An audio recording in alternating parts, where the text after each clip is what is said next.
আজ দুপুর 12:30টার দিকে ফরিদপুরের মুন্সিবাজার গেদ্দা রেল ক্রসিংয়ে রাজশাহী থেকে ঢাকাগামী মধুমতি এক্সপ্রেসের সাথে ঢাকা মেট্রো 12, 13, 32 নম্বরের একটি সাদা রঙের মাইক্রোবাসের সাথে সংঘর্ষ হয়।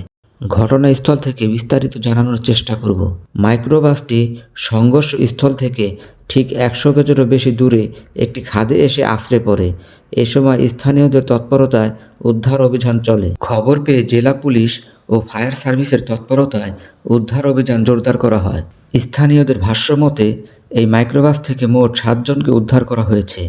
তার মধ্যে 3 জন ঘটনাস্থলে মারা যান, বাকি 2 জন ফরিদপুর মেডিকেল কলেজে চিকিৎসাধীন অবস্থায় মারা যান।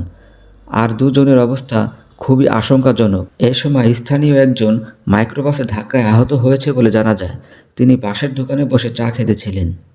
এই রেল ক্রসিংয়ে কোনো রেলগেট না থাকায় মাঝে মধ্যে এমন মর্মান্তিক দুর্ঘটনা ঘটে। এর আগে একটি ট্রাকের সাথে সংঘর্ষ হয়, এরপর একটি ইজি বাইকের সাথে সংঘর্ষ হয় বলে জানা যায়।